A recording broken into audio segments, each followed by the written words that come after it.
Coronation Street, P694/375, Part 1, Take 1. Edited copy.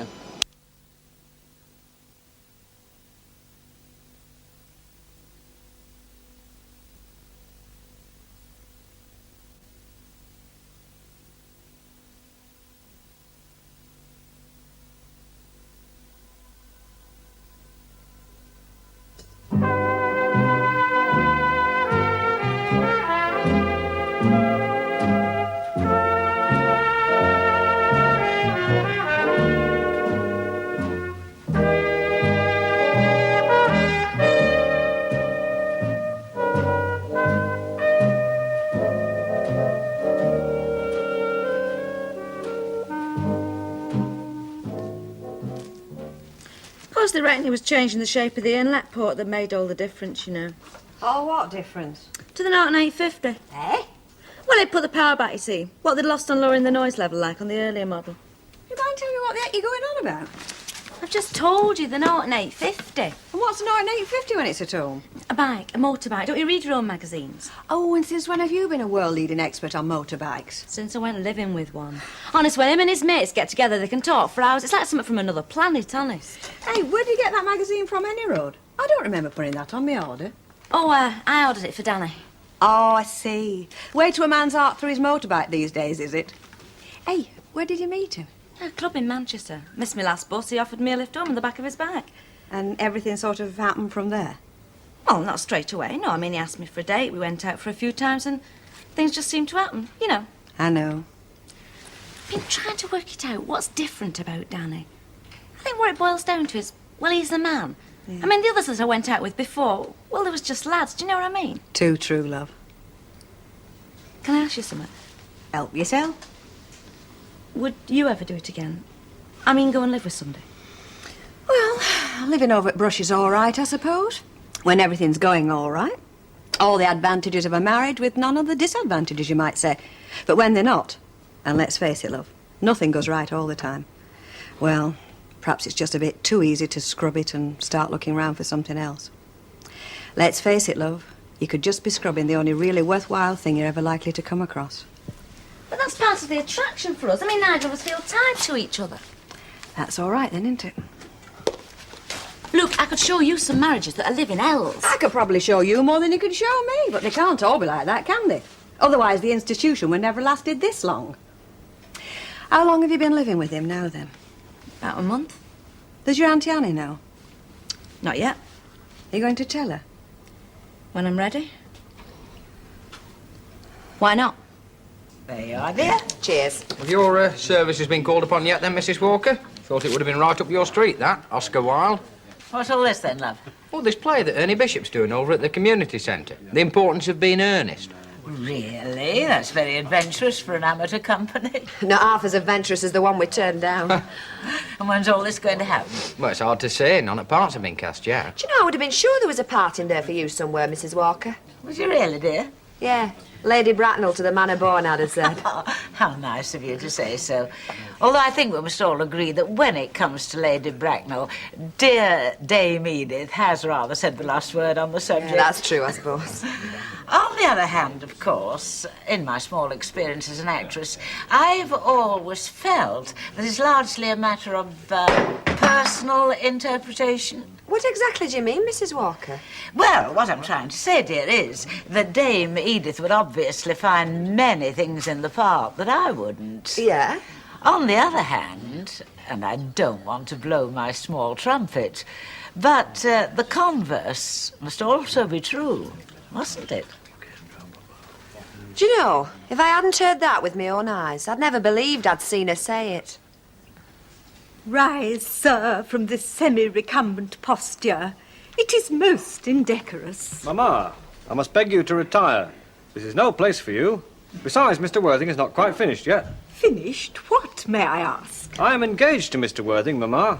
Pardon me, you are not engaged to anyone.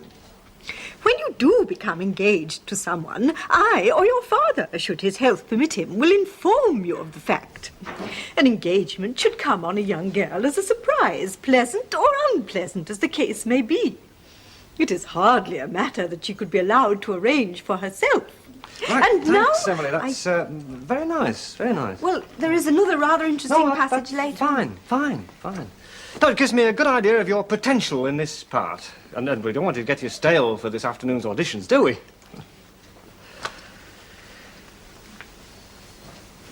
Well, lunch now, I suppose, eh? Another 5 minutes. Oh, yes, right. Oh, what a play, eh? Ernest. What a happy choice. It's always been one of my favourites. Really? Just goes to show, doesn't it? What? Well, how two people can live together for a couple of years, as intimately as we have, and still find areas of likes and dislikes that you've never even come across. One of the things that hold happy marriages together, I suppose. That element of eternal surprise. That's right. Something to be treasured, one might say. Along with the other compensations of the marital relationship. Like trust, say. The knowledge that when it really gets down to it, your partner in life will always put your desires before those of anyone else. Oh, quite. Tell me, Emily, was that the reason that you put this play up for us to do? The fact that you've always admired it? That's right. It wasn't because you had some special part that you wanted to play particularly? Oh, good heavens, no. I hope I won't be as small-minded as that. Oh, no, I wasn't meaning for a moment that you were, Emily. No, I just wondered, that's all. Not at all. I mean, there are parts, certain key parts in every play that one would undoubtedly give one's right arm to do. That's right. At the same time, I'm sure I'd be the last person to try to take advantage of my position as your wife, to try to influence you in my favour. Oh, it's very sporting of you to take that attitude, Emily. What other attitude can one take? I mean, you are, after all, in this matter, my producer first, and my husband nearly second. Quite. How was it then, my reading of Lady Bracknell? Well, interesting. I'd like to see some more, Emily, I really would. Oh, well, which part shall I read? Oh, I wasn't meaning now particularly. I thought perhaps, over at the centre this afternoon, with the others there. You can get a better idea of the balance with the others there. Anybody home? Oh, come in, Mrs. Robson. I haven't picked a bad time, have I? Oh, no, not at all, no. What precisely was it you wanted, Mrs. Robson? Oh, well, it was about that little show you're putting on over at the community centre. Yes, well, in that case, you'll excuse me, I do have a pan on the stove, and I'm quite sure my husband, the producer, is more than capable of dealing with your query without any further help from his wife. If you'll excuse me. Oh, yeah, well, what was the problem with the show then, Mrs. Robson? Oh, no problem. It's just that, well, these auditions you're having are this afternoon, right? 2 o'clock, yeah. Yeah, well, what I was wondering was, did you want anything special laid on? Oh, a cup of tea would be nice. About 4 o'clock. Tea. For how many? About 12, I think, something like that. Yeah, right. Oh, and if you should want any help with the costumes, feel free to ask. Hey, thanks very much. I'll do that. Shows, eh? Hey, I've been in some of these shows myself, you know. Really? What? Ladies' night down the British Legion when we're all half K-lied and I get up on that mic. There's no knocking me down. Really? Yeah, well, I mean to say, they're all the same, these things, aren't they? As long as you're enjoying yourself, what does it matter? I mean, when all's said and done, nobody's going to come down to that community centre when you put your play on and expect to see the West End, are they? Quite. No, well then, see you on stage. Yes.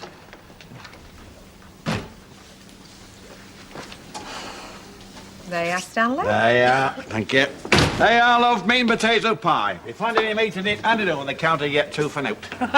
There's many a true word spoken jest and all, Stan. Oh, cheer up, Harold, dear. Oh, I'm sorry, Chuck. Only yesterday I accepted us disappointment. Well, like a man, like you know. But today it keeps coming over me in waves. Things I could have done with that community centre.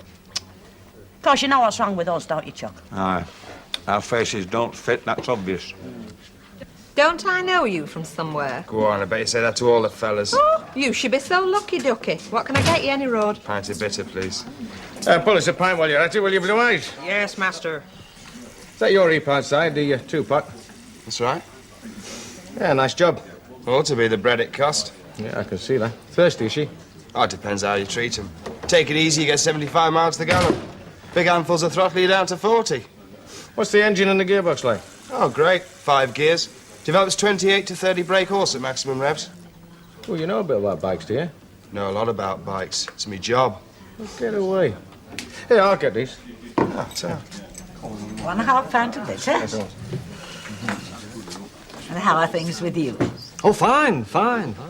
And on the thespian front? Ask me again after tea tonight. The auditions are this afternoon, then, Yes, are they? 2 o'clock, yeah. Shall we be seeing you there, Mrs. Walker? Well, I would if I could, of course, but it's really very difficult for me to spare the time. And I'm sure you have a wealth of dramatic talent at your disposal. Oh, I wouldn't say that at all. The more the merrier, I always say. Dear Oscar. You know the play, then, do you, Mrs. Walker? Well, I wouldn't say I know it. But, you know, certain well-loved passages came back to my mind when I just thumbed through a copy this morning. Do you remember those immortal words that Dame Edith said with such terrific aplomb? To lose one parent, Mr. Waring, savours of misfortune. To lose two looks like carelessness. If only one were not beset by problems on every side. But you've tempted me, Ernest. You really have tempted me.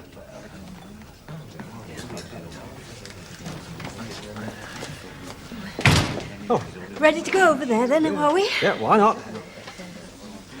Why not?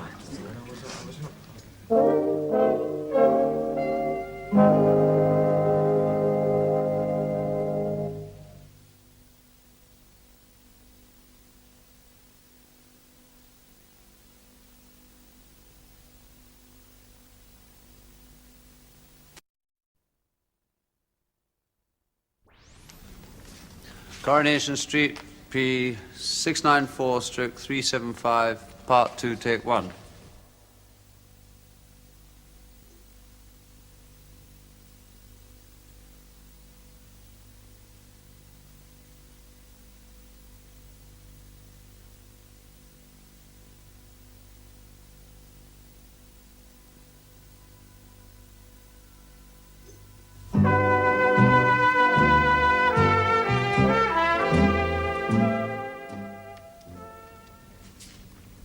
Okay, let's take it from the top. Page 19.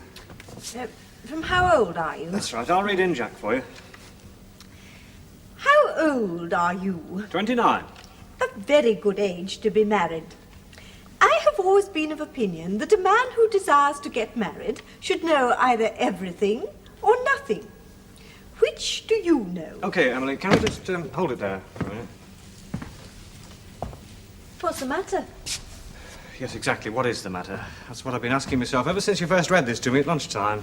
Oh? Why is it, I kept asking myself, that my dear wife, Emily, the best actress we've got on the books, is just so wrong for Lady Bracknell? What did you answer yourself? Well, quite honestly, I didn't have an answer until just now.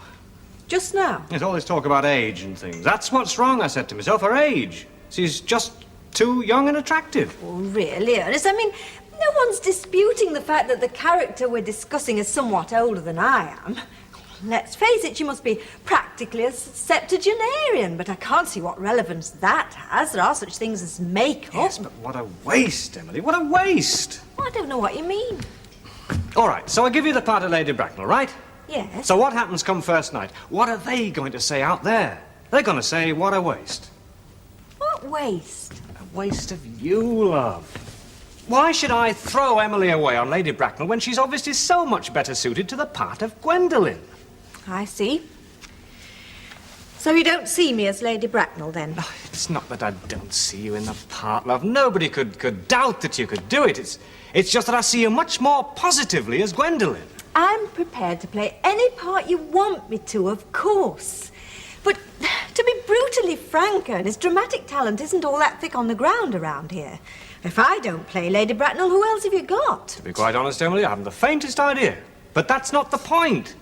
I'm not only your producer, I'm your husband, for heaven's sake, and I'm not going to see you miscast just to serve my selfish ends. Are we the first, then? Hello, Mrs. Walker. I didn't think you'd be able to make it. Well, I must admit it was a bit of a push, but you were so insistent, I felt I really must make the effort. Insistent? Oh, yes, dear. Your husband won't take no for an answer when he gets the bit between his teeth. Tell me, dear, what part has Ernest asked you to play? I haven't actually been asked to play any part as such yet.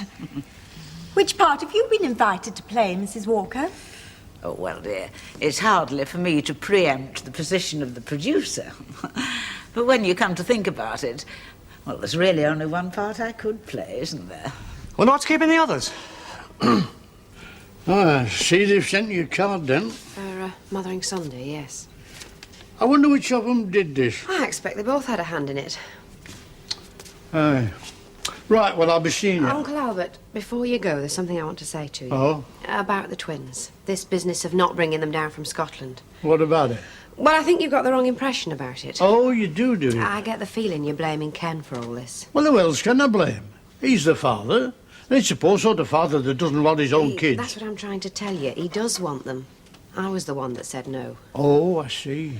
I just thought it was only fair to Ken to tell you, that's all. Right. Well, now you've told me, tell me something else. What? Why? What have you got against all? Come on, Uncle Albert, you know I've got nothing against them. But you must have somebody against them, otherwise you'd only be too glad to me with you, wouldn't you? They're his responsibility. Well, you should have told him that before you got wed. I know they're his kids and his responsibility. Well, I shouldn't have bothered talking to you. I can see I'm wasting my time. Well, yeah, if you think you're going to convince me. But it's not me you're trying to convince, is it, Janet? It's yourself. You've got no right to say that. No, I haven't. Now it's been said, hasn't it? And it can't be unsaid. Well, at least you know whose fault it is now, and you won't keep blaming Ken. Look, I'm not blaming anybody, love. I'm not your conscience, neither yours nor his. I mean, folks have got their own consciences, you know, without any help from me. Hello. Oh, what's all that about? Guess. Oh, I see. Well, I hope you told him to mind his own business. No. Well, you've got any dinner, love? I promise I go over to this play thing. I don't think I showed you, did I? What? The card I got from the twins for Mothering Sunday. It's over there on the sideboard.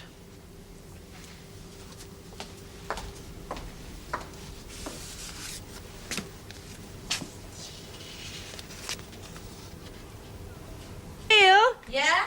Don't forget to put lock on door when you go. Right. Hasn't she gone home yet? No, she's waiting for somebody. Who? Danny. Who the ex-Danny? A fella. A boyfriend, you mean? Well, he's here, isn't he? What an old-fashioned word that sounds these days. Boyfriend. I'm not sure I'm with you. Well, let's put it this way, love. I wouldn't exactly call him a boyfriend. On the other hand, I wouldn't call him her husband. Least, or in the eyes of the church. Are you telling me she's shacking up with that fella? That's right. I thought she was living with that mate of hers, Lorraine. Yeah, well, that was the story that was spread around. Does Annie Walker know this? Not yet. Why? Do you think we should tell her? I don't love her. I think she's about the last person in the world you should tell. Little Lucille. Gwendolen, what does this mean? Merely that I am engaged to be married to Mr. Worthing, Mamma. Pardon me, but you are not engaged to anyone. When you become engaged to someone, I, or your father, should his health permit him, will inform you of the fact. Fine. Well, I think we know where we're going in that direction anyway. Now, let's have a look at a couple of the other parts. Excuse me, Ernest. Does that mean, then, that Emily's got the part of Gwendolen? Well, yeah, unless anybody else wants to... Well, it's just I think that Deirdre would have liked to have had a crack at it. No, I don't mind. No, fine. If you want to have a go, we'd be most pleased to hear you. After all, in amateur dramatics, in my experience, justice must not only be done, it must be seen to be done. That's if we're to remain a happy crew. No, let's try it again, then, from page 17. Oh, Jerry, would you mind reading in Jack as you're sitting next to Hey, no, Deirdre look, there? hang on a minute, Ernest. I made it plain from the very start. Look, I'll do your set for you, but I'm not going to get involved in any acting. Shut up and get reading. Look, I've told you, I've never done this sort of thing before. I'd sound daft. So you sound daft. So what? It's only a bit of fun. Well, I might put you off. Just think of the confidence it'll give me, knowing how rotten you sound compared get to me. away, you cheeky. Come on, then, start reading. You're playing Jack, unless you'd rather read for Gwendolen. There? Yeah, that's right. Well, Shirley, you know that I love you, and you led me to believe, Miss Fairfax, that you were not absolutely indifferent to me. I adore you, but you haven't proposed to me yet. Nothing has been said at all about marriage. The subject has not even been touched on. Well, may I propose to you now? I think it would be an admirable opportunity. And to spare you any possible disappointment, Mr. Worthing, I think it only fair to tell you quite frankly beforehand that I am fully determined to accept you. Gwendolen. Yes, Mr. Worthing. What have you got to say to me? You know what I have got to say to you. Yes, but you don't say it. What? Down on your knees. Eh? In the brackets it says down on your knees.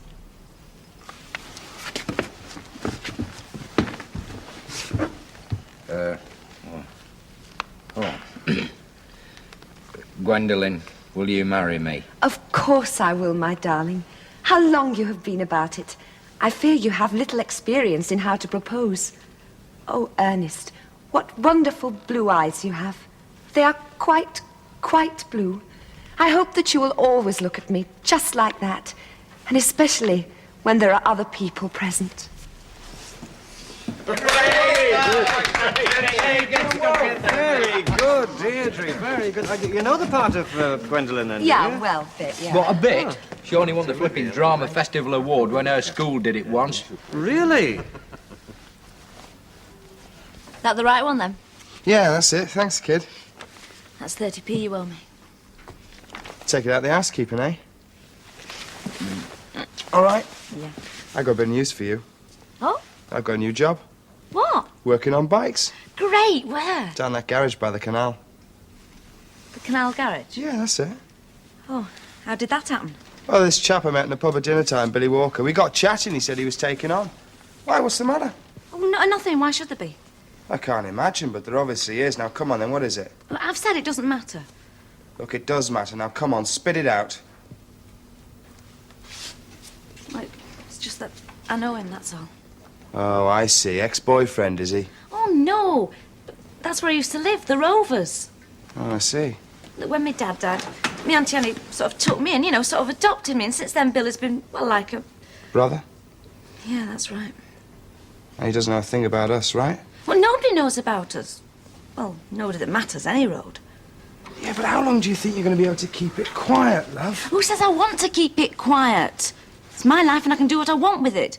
But my Auntie Anna's been dead good to me, and I don't want her to find out, well, at least not from somebody else.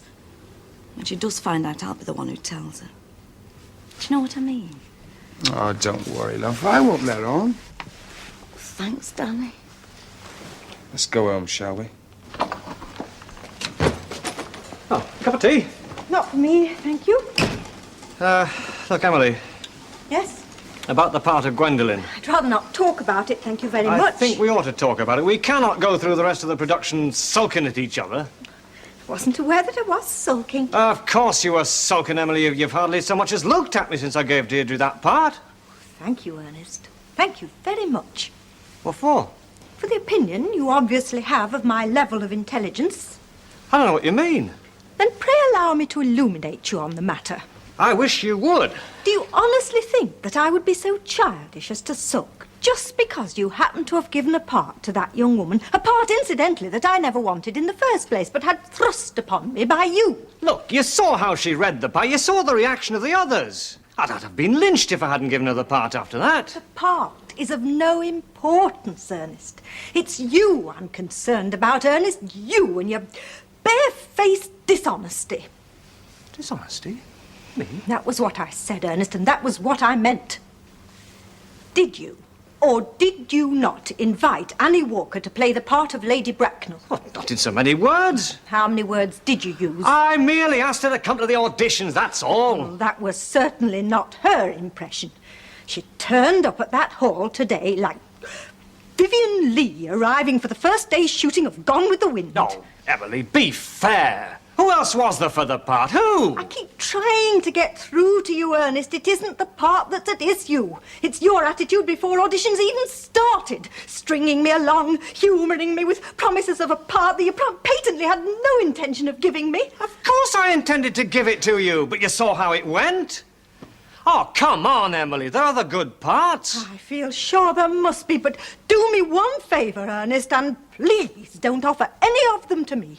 I might just turn up on the night and find that my part's been taken over by Bet Lynch, or even Mrs. Caldwell.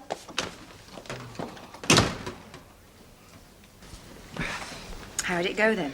All right. I'm playing Algernon. Well done. I think I got it more through a process of elimination than anything else. Who else is in it? Well, Annie Walker's playing Lady Bracknell. Hmm?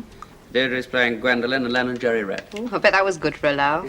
It was. He's going to let them know. Do you want your tea then? Yeah, why not? Ken, can you get a day off tomorrow? I shouldn't think so, unless it's something important. Why? It is. Very important. What? You really miss them, don't you? The twins. Of course. You better take a day off tomorrow then, hadn't you? And go and bring them.